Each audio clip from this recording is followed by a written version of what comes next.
الرحمن الرحیم الذین لا یؤتون الزکاة وهم بالآخرة هم کافرون۔ پارہ 24 سورہ حامیم السجدہ رکوع 1 آیت نمبر 7-8۔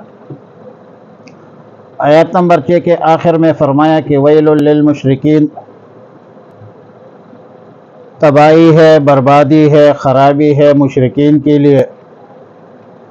اور وجہ یہ ذکر کی گئی کہ لا یؤتون الزکاة، یعنی یہ لوگ زکوٰۃ نہیں ادا کرتے۔ لیکن یہاں پر چند سوالات ہے۔ پہلا سوال یہ ہے کہ آیات مکی ہے اور زکوٰۃ کی فرضیت مدینہ منورہ میں ہجرت کے بعد ہوئی تھی،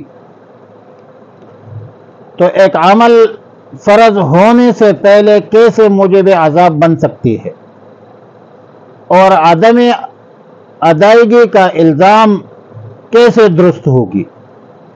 حافظ ماد الدین ابن کثیر رحمہ اللہ نے جواب دیا ہے کہ زکوٰۃ اصلاً اور اصولاً ابتدائی اسلام ہی میں نماز کی طرح فرض ہو گئی تھی، جس کا ذکر سورہ مزمل میں ہے۔ سورہ مزمل کی آخری آیت ہے، آیت نمبر 20، جو ایک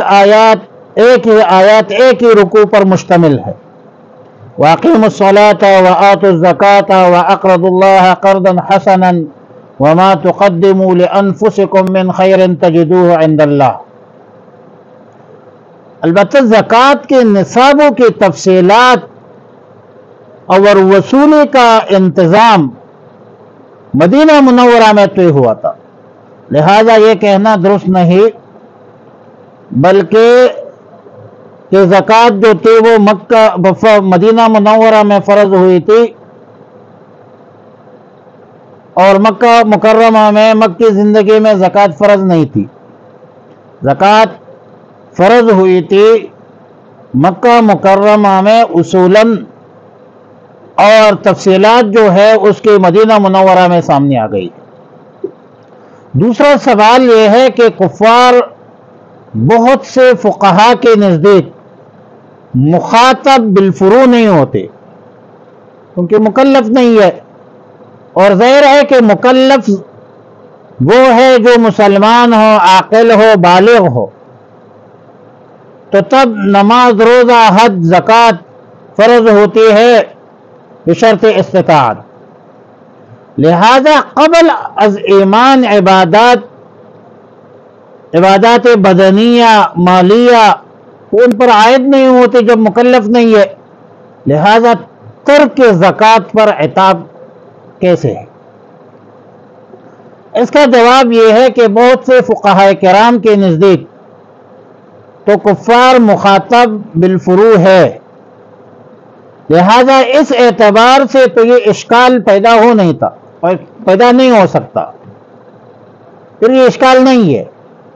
اور جو لوگ کفار کو مخاطب بالفروع نہیں مانتے تو وہ کہہ سکتے ہیں کہ اس میں ترک زکوٰۃ پر وہ اصل معاملہ ہے، وہ مذمت نہیں ہے، بلکہ ان کا ترک زکوٰۃ چونکہ کفر کی بنا پر تھا، اور ترک زکوٰۃ کفر ہی کی علامت تھی، اسی لیے عتاب جو ہے وہ کر دیا۔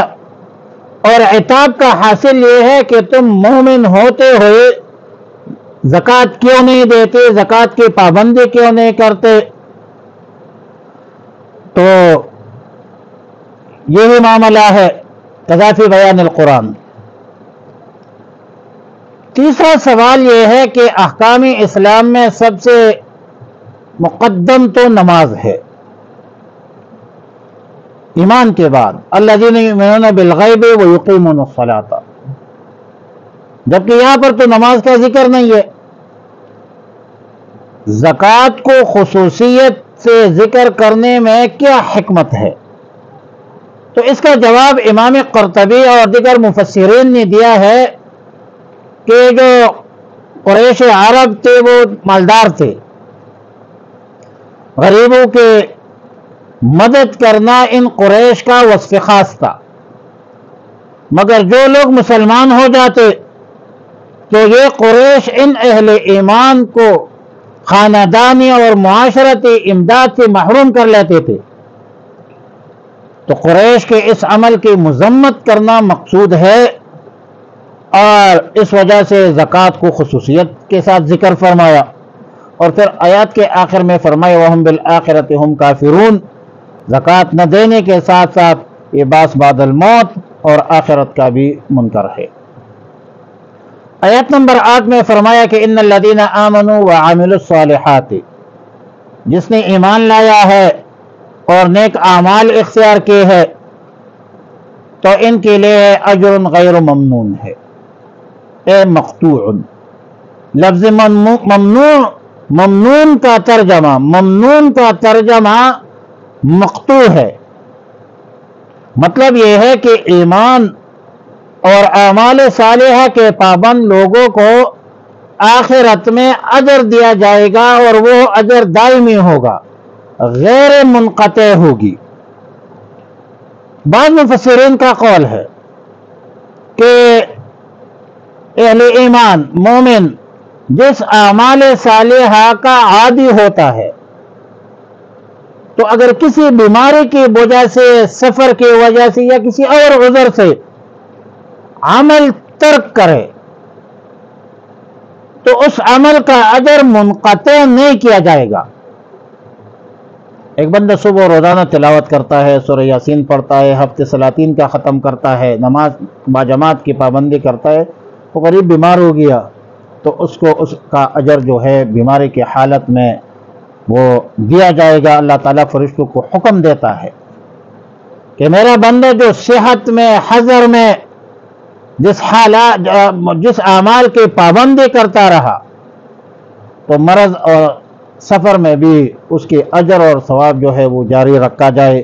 کذا فی حدیث البخاری عن ابی موسیٰ الاشعری رضی اللہ تعالیٰ عنہ وفی شرح سنت للبغوی عن عبداللہ بن عمر رضی اللہ تعالیٰ عنہ وعن انس بن مالک رضی اللہ تعالیٰ عنہ ورواہ ابن رزین عن عبداللہ بن مسعود رضی اللہ تعالیٰ عنہ الذین لا یؤتون الزکاة، جو نہیں دیتے زکوٰۃ، وہم بالآخرۃ ہم کافرون، اور وہ آخرت کی بھی منکر ہے۔ ان الذین آمنوا، بے شک جو لوگ ایمان لائے، وعملوا الصالحات، اور انہوں نے عمل کی ہے نیک، لہم اجر، ان کے لیے اجر ہے، غیر ممنون، نہ ختم ہونے والا۔